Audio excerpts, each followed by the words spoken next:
Ladies and gentlemen, welcome to the Roundhouse. Tonight's show begins with an opening performance from the Roundhouse Street Circus Collective. Please ensure your mobile phones are switched off and note that for the safety of our performers, no photography or filming is permitted during tonight's performances. We hope you enjoy 1,000 Fibres.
From her middle floor window, she can see most of the flats opposite.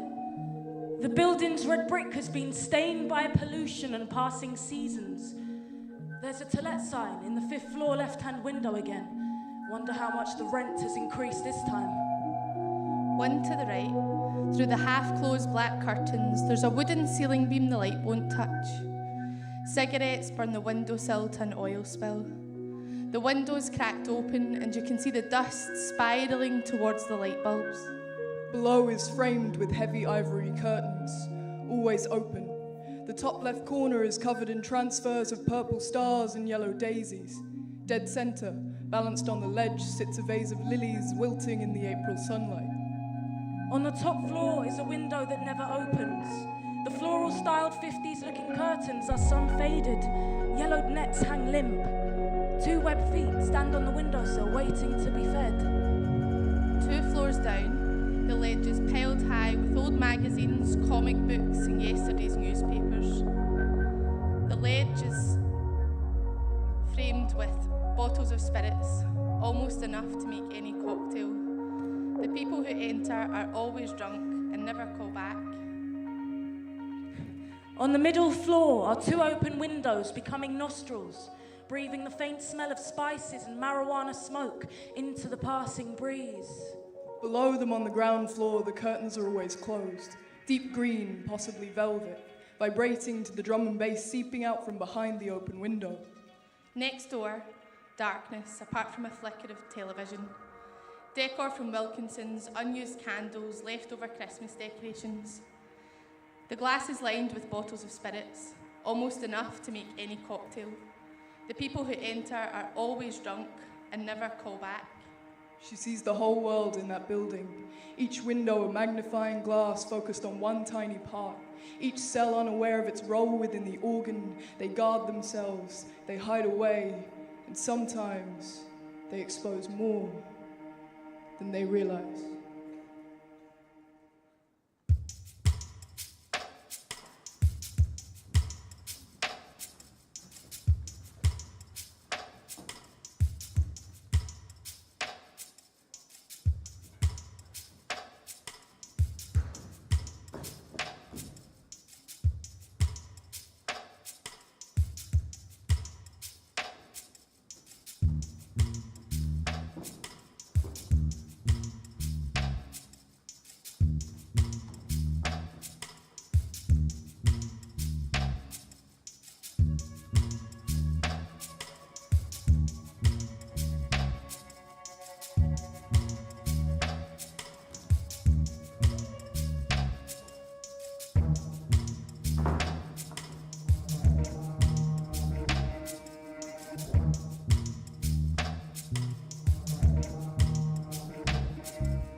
She's seen all kinds of naked. The stroppy child refusing to bathe naked. The went for a shower and forgot a towel naked. The madly in love naked. They can't decide what to wear tonight. They're analysing every stretch mark. The hungover have no energy to put clothes on naked. The fresh from the gym, power posing chest day naked. She's seen the 2-year-old experimental playtime naked. Peanut butter out the jar and sticky fingerprints on glass. She's seen the painfully naked. Burns covering the left side of his torso, raw skin and wood grain. Aloe vera's best friend. His body is turning like twisted paper to coat the hard-to-reach places. She's seen the thirst in the middle of the night naked. The being home alone naked. The dancing in the mirror naked. I can see her bones naked. Her pelvis and tiny stretch marks on her stomach. She is looking in the mirror and analysing every bit of her body and inspecting each pore as if testing an alien or unidentified species. The looking at the mirror in the morning light is unforgiving naked. Her knees look too big for her skin naked. She's seen the self-conscious Tinder photography naked. The just been swimming in the lake naked. The daylight breakup naked. The midnight makeup naked. She's seen every kind of naked, every day. She spends a lot of time looking out. But this time, it was different. Today, something was looking back.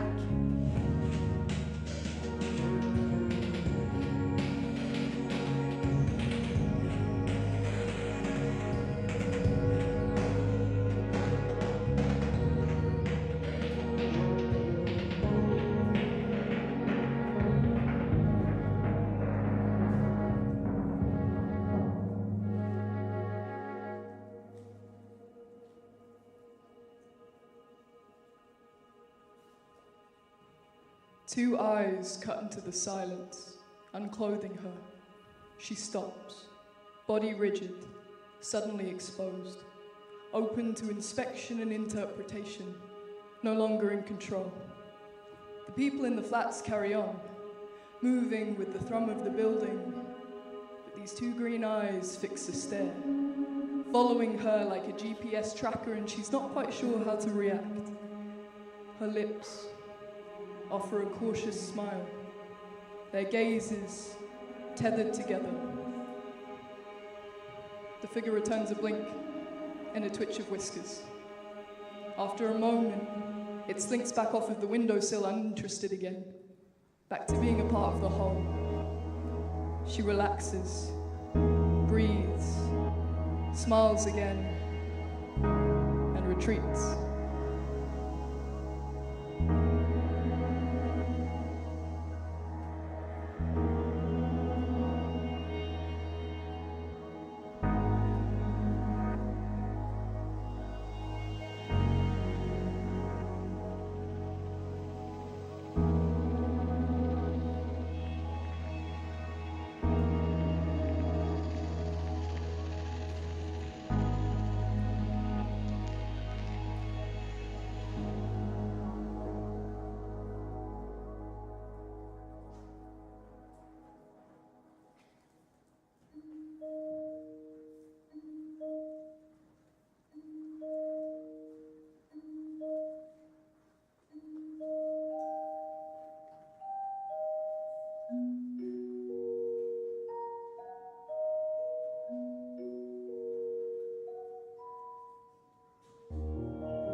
In a world of infinite connection, we take and lose control.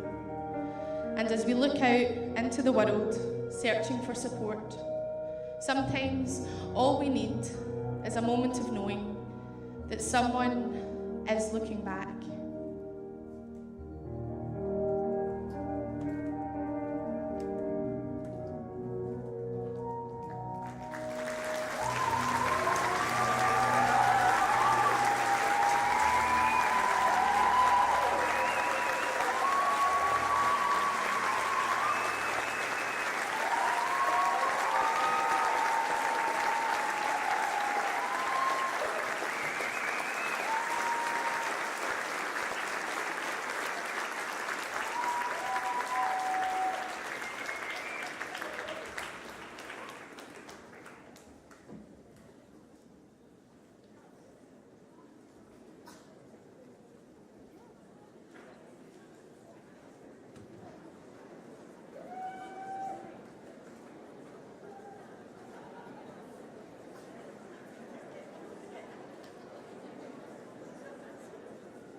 Human. Breathtaking.